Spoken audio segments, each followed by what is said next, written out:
Here's one of my latest acquisitions. It's Thompson A2 Sun Castle, made by Hornby very recently.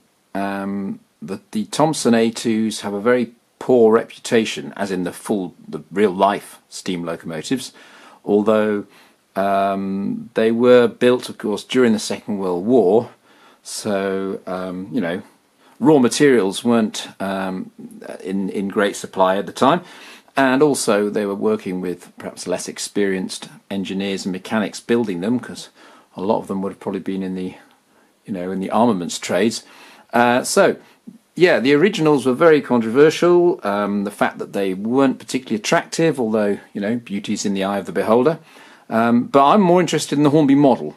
And what's that like? Again, I've heard criticisms of the Hornby model. People saying things like the running plate wasn't straight and there were various little details not quite right. I know that it's quite dark how I'm filming this. The best place to film is, I'll take a few other close-ups of it in other parts of my layout. But I just wanted to show this steam engine running, and I think you'll see it's quite a smooth runner. And that, for me, in model form, is more important than anything else.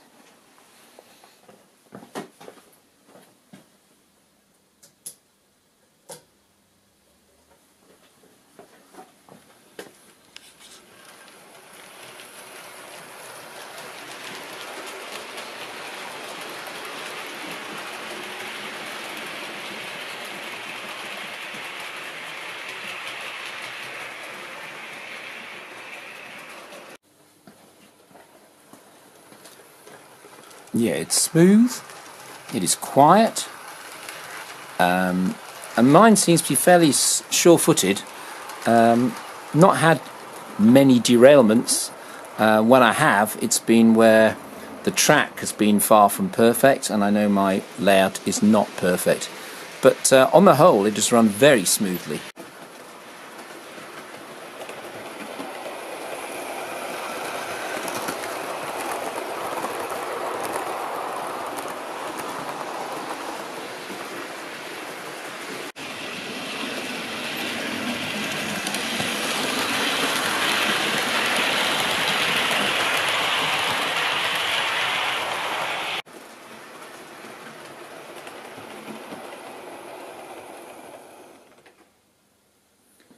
That was a rather abrupt stop. I can assure you it can run a lot more smoothly than that.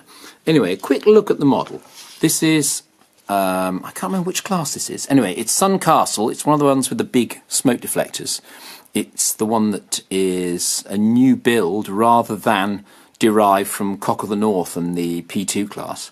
If I've got one criticism of the model, some people have criticised the green colour, but who knows what colour green was. Basically, most of those locomotives are filthy most of their life. I've seen some colour pictures where they look almost black, even though they're meant to be in lime green. Yeah, my one criticism, if you look directly from above, sorry about the shadow, it's a minor thing, but the smoke deflectors seem to taper inwards. They also look a bit thicker than perhaps they ought to be. Maybe that's just an optical illusion. But that sloping, that tapering in towards the front doesn't look quite right. It reminds me of an old Hornby Britannia I had years ago, where the smoke deflectors were broken and they sort of pointed inwards.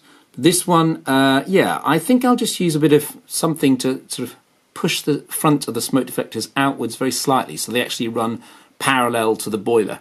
I think that will look very slightly better, but it's a minor niggle. Apart from that, I think the model looks brilliant. The lining, I've got no problems about that. The tender with its rivets is really nice. And yeah, the locomotive is very smooth and it's very powerful. I mean, it manages these 6 coaches with absolutely no problem whatsoever. Let's just get it going and see how smooth a start it can make.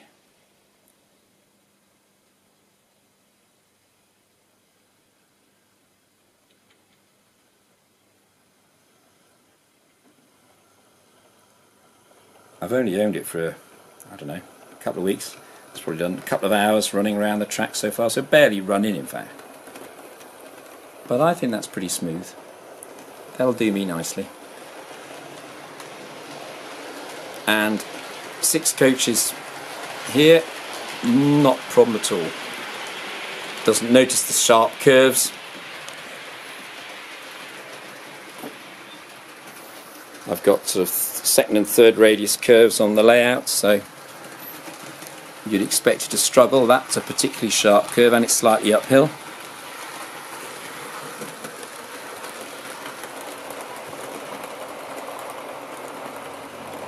Very smooth and quiet. So there's another view of Sun Castle. A bit brighter, a bit more light on the chassis there. I think the chassis, the wheels, the valve gear and everything is absolutely fantastic. I'm going to just rest the camera down for a second and I'm going to disconnect Sun Castle and I'm going to get my other A2 along. I just said disconnect, I meant uncouple.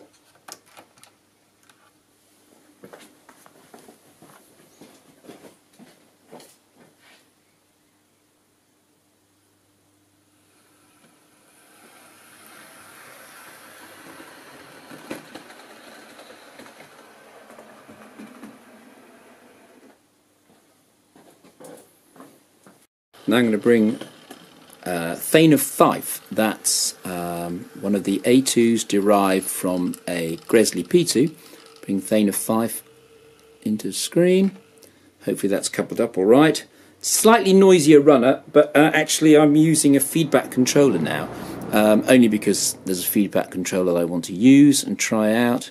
See how sharp, smoothly she starts off. Not bad. Perhaps not quite such a crawl as Sun Castle, but still pretty good. I'm just going to pull her into the station, then I will switch to my main controller using a handheld gauge master at the moment.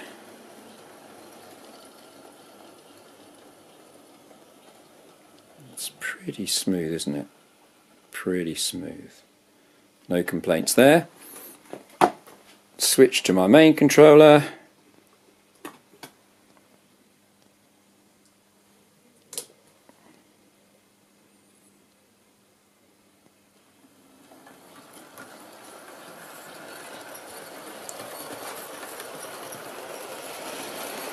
And away we go.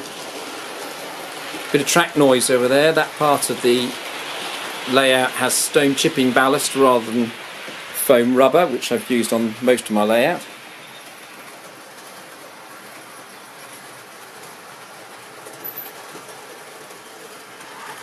See how she comes rattling through the station.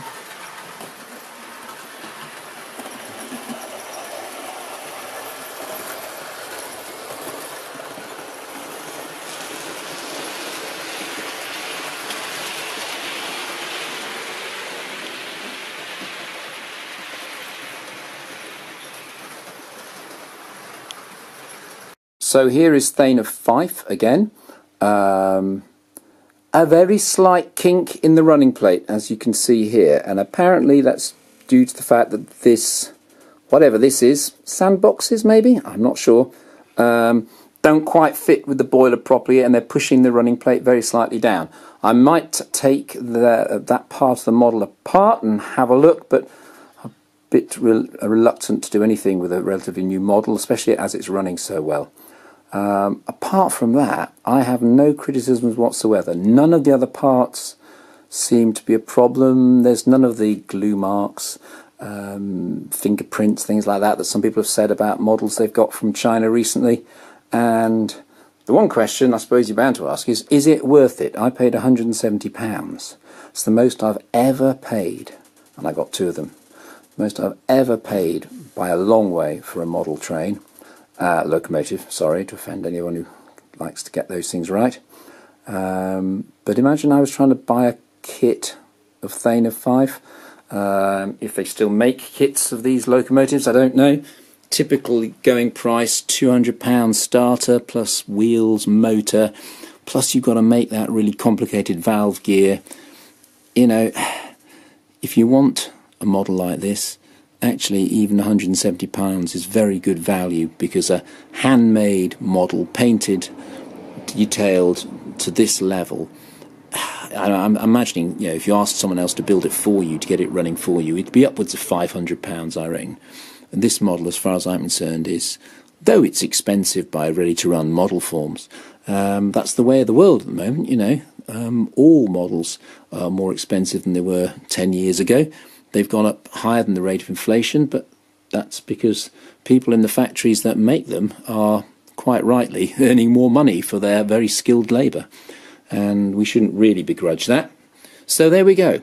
Yeah, I am so pleased because I've been longing for some Thompson A2s for years, and despite what some people think, I think they're rather attractive locomotives and just a bit different.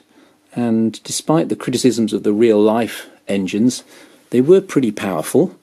They were based originally on the P2s being adapted, and the P2s, though they were incredibly powerful, were flawed engines, and though I'm looking forward to seeing a brand new one on our railways, perhaps in the next 10 years, you know, Thompson was starting off with something that wasn't perfect. He made something else that wasn't perfect, but was probably easier to maintain in wartime conditions. So, Hornby A2s. Some people will loathe them. I think they're rather good. Okay, cheerio for now.